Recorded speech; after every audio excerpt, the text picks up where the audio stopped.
आज मेरी मम्मी मेरी शादी कर रही थी। जो ही मेरी विदाई का टाइम आया तो मेरे कान में बोली, पति के साथ हर हाल में अपना जीवन बिताना। मैं यह सुनकर आंसू बहाती ससुराल आ गई। कुछ देर बाद पति कमरे में आया और मेरा हाथ पकड़ शीशे के सामने खड़ा कर दिया और बोला, घूंघट उठाओ। जो ही मैंने अपनी सूरत देखी तो चीख निकल गई। मैं रूबी शायद इस दुनिया की वह एक अकेली लड़की थी जिसने कभी अपना चेहरा शीशे में नहीं देखा था। जब से मैंने होश संभाला था, मम्मी मुझे शीशा देखने नहीं देती थी। मुझ पर बड़ी पाबंदी लगाई गई थी। मेरी माँ ना मुझे कहीं आने जाने देती थी, ना किसी से मिलने देती थी। माँ ने मुझे अपनी कसम दे रखी थी कि अगर तूने शीशा देख लिया तो उस दिन तू मेरा मरा हुआ मुँह देखेगी। वह हर किसी से मुझे छुपा कर रखती थी और फिर मैंने अपनी इतनी गहरी ख्वाहिश के बावजूद कभी भी अपनी सूरत दर्पण में नहीं देखी। जबकि मम्मी मुझे कहती थी, तू बहुत खूबसूरत है और पूरे ख़ानदान में तेरे जैसा कोई नहीं है, तुझे कहीं नज़र ना लग जाए। और कभी कहती कि तुम अच्छी नहीं दिखती, इसलिए खुद को छुपा कर रखो। यह दोनों बातें समझ से बाहर थी। मैं सोचती कि मम्मी की कौन सी बात पर यकीन करूं। आखिर उसने इस डर से घर के सारे दर्पण तोड़ दिए थे कि कहीं मैं खुद को मम्मी से छुपाकर दर्पण में अपना चेहरा ना देख लूं। लेकिन मुझे अपनी माँ की बात माननी थी। उसके सिवा मेरा इस दुनिया में कोई भी नहीं था। इस वजह से स्कूल भी अपना चेहरा ढक कर जाती थी, सिर्फ मेरी आंखें नज़र आती थी। अपने घर तो बगैर दुपट्टे के घूमती रहती थी। जब मैं बहुत छोटी थी तो सब मेरी तारीफ़ किया करते थे, मैं प्यारी हूँ। लेकिन जब से माँ ने पाबंदी लगाई थी, मैं सब बातें भूल गई थी। लेकिन जब जब खिड़की पर खड़ी होती थी तो नीचे सड़क पर आने जाने वाले लोग मुझे मुड़ मुड़ कर देखा करते थे। अगर मैं बदसूरत होती तो उन लोगों को तो मुझसे दूर भागना चाहिए था ना। कि कभी कभी यह सारी बातें मेरे दिमाग में चलती रहती थी और मैं इन सब बातों पर ध्यान नहीं देना चाहती थी। काफ़ी दिनों से एक नया सब्जी वाला पंडित गली में रोज़ चक्कर लगाता था, जो बहुत खूबसूरत था। मैं अक्सर उसे खिड़की से देखती रहती थी। वह भी आते जाते हुए मुझे देखता रहता था। उस दिन घर में सब्जी ख़त्म थी, माँ बाहर गई हुई थी। मैंने सब्जी वाले की आवाज़ सुनकर खिड़की से झाँका। वही सब्जी वाला खूबसूरत पंडित था।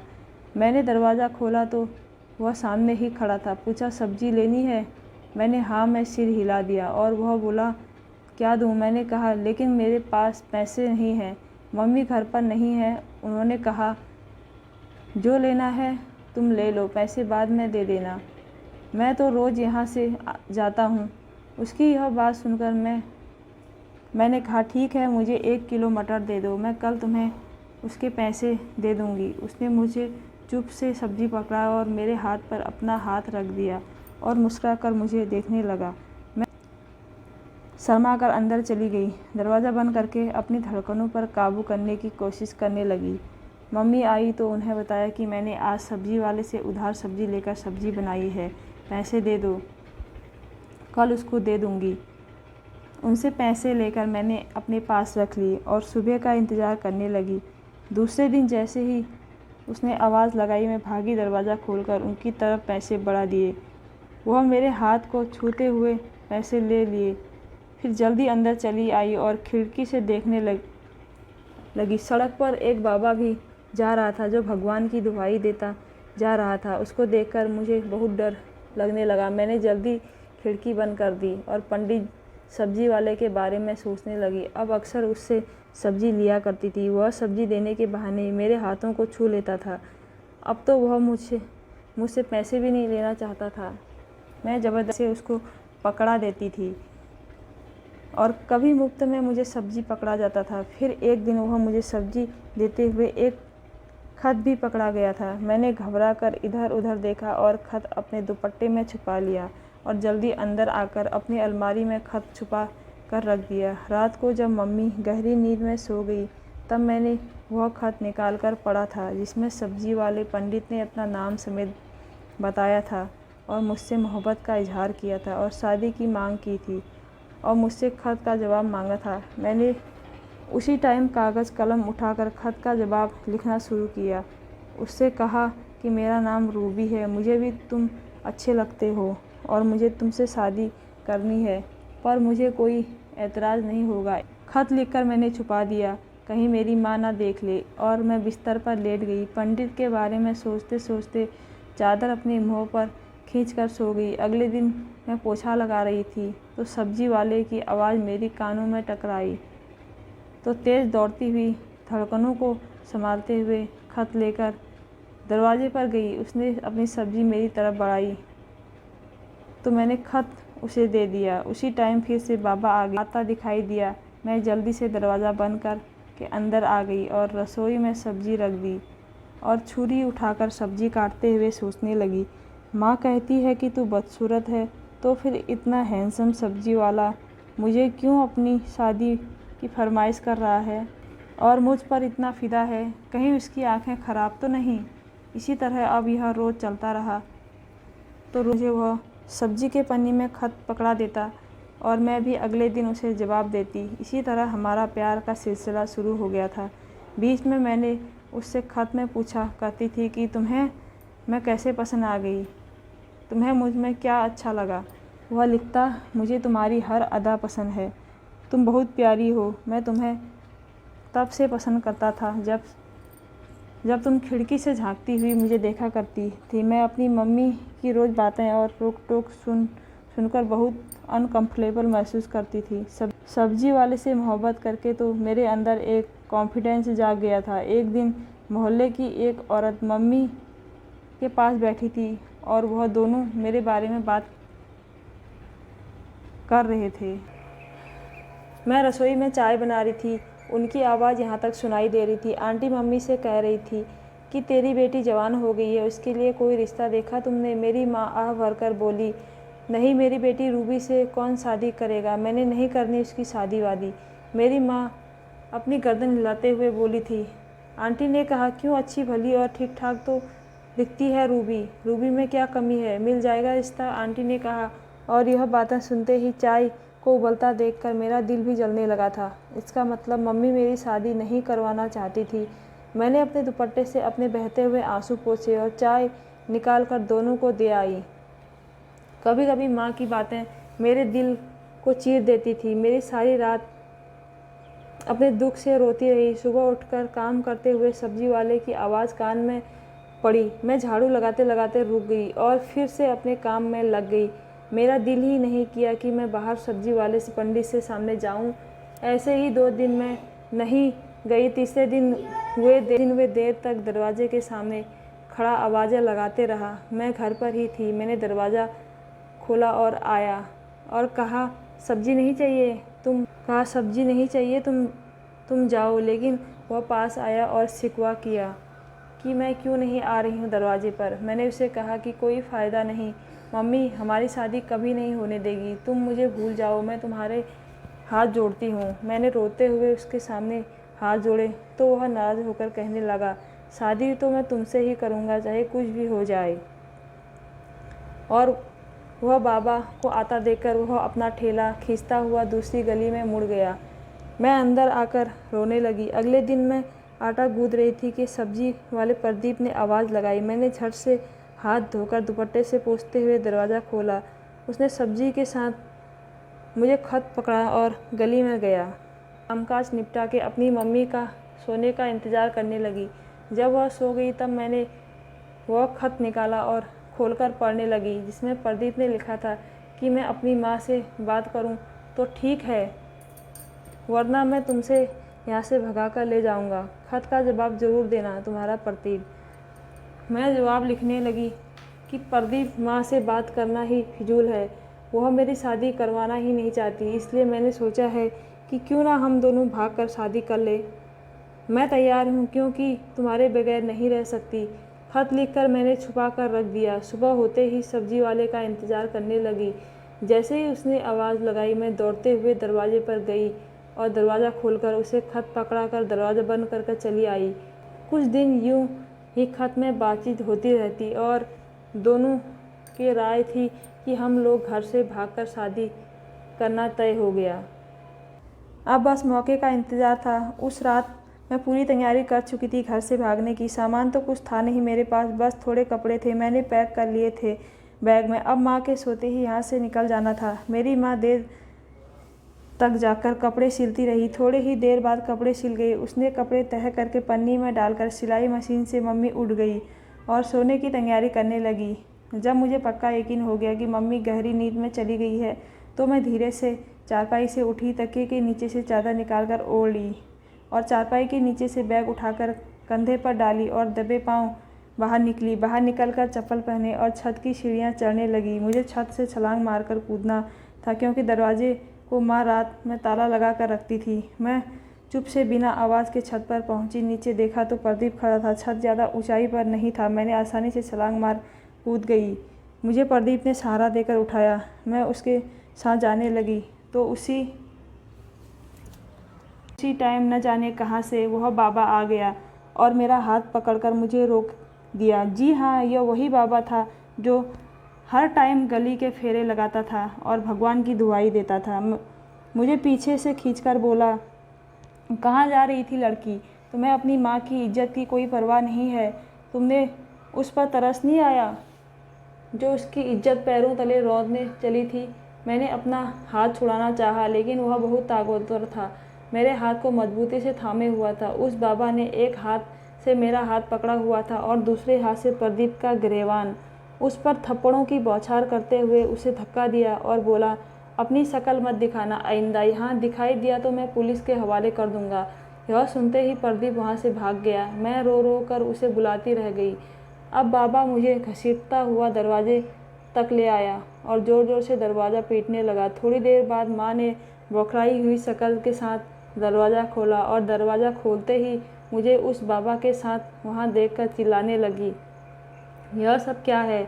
मैं बस रोती रह गई। बाबा मुझे घसीटता हुआ अंदर लाकर धक्का दिया और बोला, यह तेरी इज्जत मिट्टी में मिलाने की साजिश कर रही थी और भाग रही थी, संभालो इसे। माँ यह सुनकर अपनी छाती पीटने लगी और फिर मुझे अपने जूतों और लातों की बरसातें होने लगी और मम्मी बोली, जा रही थी कि अब तुझसे कमबख्त कौन शादी करेगा? घर से भाग रही थी, कौन तुझे चाहेगा? अपनी शक्ल देखी है? माँ मुझे मारते हुए वह बोली। सुनकर बाबा जो दरवाजे से निकल रहा था वापस मुड़कर कहने लगा, मुझसे शादी करोगी? मेरी माँ उसकी यह बात सुनकर रुक गई। बोली, तू करेगा इससे शादी? हाँ, मैं करूँगा इससे शादी। वह कहने लगा, ठीक है, मुझे मंजूर है। माँ बोली, ठीक है, तो फिर अगले संडे को मैं इसे ब्याह कर ले जाऊँगा। यह कहकर वह चला गया। मैं बहुत रोई, चिल्लाई, मम्मी के पैर पकड़े कि मेरी शादी इस बाबा से ना करो, मगर नहीं मानी और हंसकर बोली कि कौन सा बाबा तुझसे शादी करेगा? तुम देखना नहीं आएगा। जिस दिन संडे था मैं बहुत परेशान थी कि कहीं सचमुच बाबा ना आ जाए मुझसे शादी करने को। काफ़ी टाइम बीत गया और वह नहीं आया तो मैं खुश हो गई और भगवान की कृपा करने लगी। प्रदीप ने तो पलट के मेरी तरफ तक नहीं देखा। उसके झूठे मोहब्बत के दावे पर मुझे बहुत शर्म आ रही थी कि मैं क्यों उसकी बातों में आ गई थी। अचानक दरवाज़ा खटका और मैं चौंक गई। माँ दरवाजे पर गई तो एक अच्छा खासा नौजवान खड़ा था। उसके साथ 2 आदमी और भी थे। माँ से कहने लगे, मैं वही बाबा हूँ जो उस दिन तुमसे तुम्हारी बेटी के साथ शादी का वादा करके गया था। माँ खुश होकर उनको अंदर ले आई और इज्जत के साथ सबको बिठाया। मैं अभी तक हैरान थी कि वही बाबा है जो आज एक खूबसूरत नौजवान की शक्ल में मेरे सामने है। थोड़ी देर में मेरा उसके साथ शादी होने वाली थी। फिर आंसू बहाते हुए मैं ससुराल आ गई। कुछ देर बाद मेरा पति कमरे में आया और मुझे हाथ से घसीटता हुआ शीशे के सामने खड़ा कर दिया और बोला, घूंघट उठाओ। जो ही मैंने अपनी सूरत देखी तो चीख निकल गई। मैं वहाँ से जल्दी पीछे हटी और मुझ पर कपकपी सवार हो गई। तो माँ सच कहती थी कि मेरी शक्ल खतरनाक जानवर जैसी थी। मेरा पति मुझे चुप करवा रहा था और बोला कि जो तुम देख रही हो वह हकीकत के साए हैं जो तुम पर बीती है। मैं उस खतरनाक घटनाओं से गुजर चुका हूँ। मैंने चौंक कर उनकी तरफ देखा और पूछा, कैसे? वह बोला, उसका जवाब तुम्हारी माँ के पास है, मैं तुम्हें उसके पास ले चलता हूँ।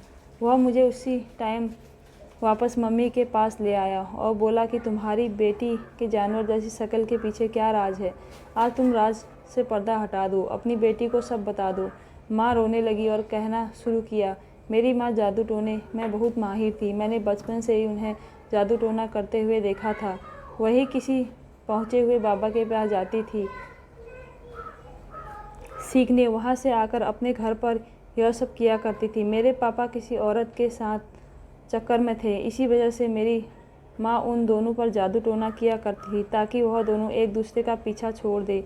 मेरी मम्मी बहुत ज़्यादा जादू टोना सीख गई थी। अड़ोस पड़ोस की औरतों की समस्याओं को जादू टोने से हल कर देती थी और भूत चुड़ैल को भगा दिया करती थी। एक तरह से उन्होंने इन शैतानी भूत और चुड़ैलों को अपना साथी बना लिया था। औरतें जादू टोना करवाने आती, मम्मी को पैसे देकर चली जाती। एक दिन एक औरत माँ के पास आई और कहा कि मेरी बेटी की शादी होने वाली थी उस आदमी के यहाँ। पहली बीवी से औलाद नहीं हुए तो उसने मेरी बेटी से रिश्ता करवा लिया था, लेकिन वह औरत अब अचानक से प्रेग्नेंट हो गई है। अब उस आदमी ने मेरी बेटी से अपना रिश्ता तोड़ लिया है। कुछ ऐसा कर दो कि वह औरत वहाँ से चली जाए और मेरी बेटी का घर बस जाए। मेरी माँ इस बात को तो नहीं मान रही थी कि यह गलत बात है, लेकिन वह दोनों मेरे माँ के पीछे ही पड़ गई और बहुत ढेर सारे पैसों का लालच देने लगे। मेरी मम्मी ने हाँ भर दिया और मेरी मम्मी उसके ऊपर जादू टोना करने लगी। उसने बच्चे को तो जन्म दे दिया, लेकिन वह औरत ना बच पाई, वह मर गई थी। जब मेरी मम्मी बाबा के पास जादू टोना सीखने जाती थी, वह इसलिए कि मेरे पापा से उस औरत को पीछा छुड़वाना चाहती थी, पर बाबा ने इसको बहुत सावधानी बरतने के लिए कहा था। अगर इसमें तुमने थोड़ी सी भी लापरवाही की तो यह जादू तुमको उल्टा भी पड़ सकता है। जादू कुछ ऐसा था कि जादू करने से वह औरत मेरे पापा का पीछा छोड़ देती और उस औरत को मेरे पापा में जानवर की शक्ल नज़र आएगी और उससे नफरत करने लगेगी और उसका पीछा छोड़ देगी। यह जादू तुम्हें 40 दिन तक करना होगा। ध्यान रहे, यह जादू उल्टा भी हो सकता है। मेरी माँ के साथ भी यही हुआ। रोज़ पापा के घर से जाने के बाद वह टोटका करती और आग जलाकर उसमें कुछ फेंकती थी और जलने के टाइम कुछ मंत्र भी पढ़ती थी। एक दिन ताबीज़ जलाने के बाद मंत्र पढ़ने लगी तो मंत्र में कुछ शब्द भूल गई। आंखें बंद करके याद करने की कोशिश करते हुए बार बार वही मंत्र दोहराई जा रही थी और कुछ गलत शब्द पढ़ लिया जिससे आग बुझ गई और मंत्र उल्टा पड़ गया था। उसे बहुत घबराहट होने लगी, काँपने लगी कि यह क्या हो गया। मैं तो रोज़ यह मंत्र पढ़ती थी, तो आज क्या हो गया। मैंने जल्दी उठकर शीशे में अपनी शक्ल देखी तो भगवान की कृपा से मेरी शक्ल नहीं बिगड़ी थी और पीछे मुड़कर देखा तो मैं वहीं खड़ी थी। मुझे देखकर माँ जोर से चीख मारी। वह बहुत डर गई, रोने लगी कि मेरी बेटी को क्या हो गया और समझ गई कि मेरा जादू उल्टा पड़ गया है और वह जादू टोना मेरी बेटी पर पड़ा है। और जब से ही मेरे पापा वापस नहीं आए, इसी औरत से शादी करके उसी के साथ रहने लगे, तब से माँ ने जादू टोने और इन सब को छोड़ भगवान से माफ़ी मांगी। तब से उसने सारे शीशे तोड़ दिए कि मैं खुद को ना देख पाऊँ। लंबी लंबी सांस ली, खुद पर लगी उन जादू टोने की पाबंदियों से परेशान होने लग गई थी। इसी वजह से दरवाजे पर जाकर खड़ी हो जाती और मुझे कहीं नहीं जाने देती। तो माँ ने बताया कि वह उनका बीता हुआ कल था। मैं जादू टोना करती थी। एक दिन उसका शिकार उल्टा पड़ गया और मेरी बेटी की शक्ल बिगड़ गई। मैंने एक औरत पर गलत जादू टोना करके उसे मार डाला और वह प्रेग्नेंट थी, लेकिन उसका बच्चा बच गया। वह खुद मर गई, उसकी सज़ा मुझे मिली है। वह शर्मिंदा होकर तबाह हो गई थी। यह सुनकर मैं गम में हो गई और मेरा पति बोला, जानती हो वह औरत कौन थी। वह मेरी माँ थी जिसको तुमने मार डाला। माँ और मैं हैरानी से उसको तकने लगे और कहता रहा कि उस जादू टोने ने मेरी माँ तो मुझे जन्म देकर मर गई, मगर मेरी शक्ल किसी भयानक जानवर जैसी दिखती थी और मेरी तरफ देखकर बोला, तुम तो सिर्फ अपनी माँ को और अपने आप को ही बदसूरत दिखाई देती हो, दूसरे लोगों को नहीं। जबकि मैं सबको ही बदसूरत दिखाई देता था। सबको मुझे देखकर डर जाते थे। मैं थोड़ा बड़ा हुआ तो किसी माता के दरबार में जाकर बैठ गया। वहाँ के काम काज करने लगा।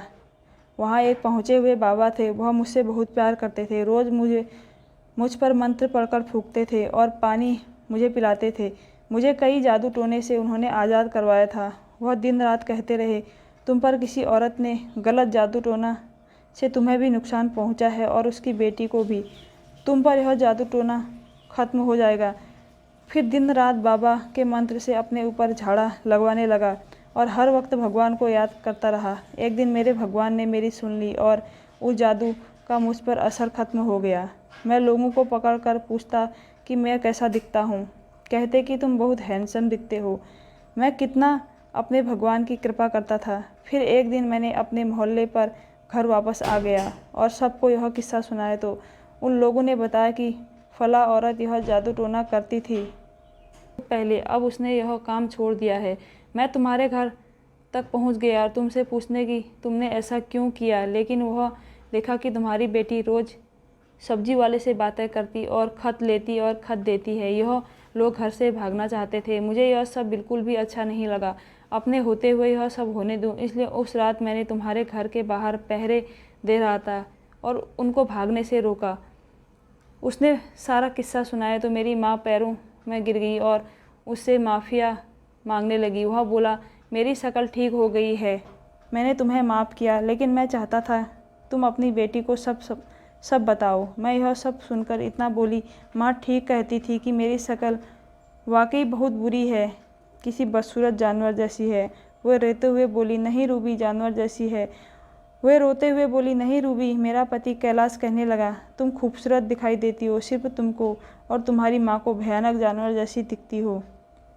लेकिन तुम फिक्र ना करो, मैं तुम्हें भी माता के दरबार में लेकर जाऊंगा, तुम ठीक हो जाओगी।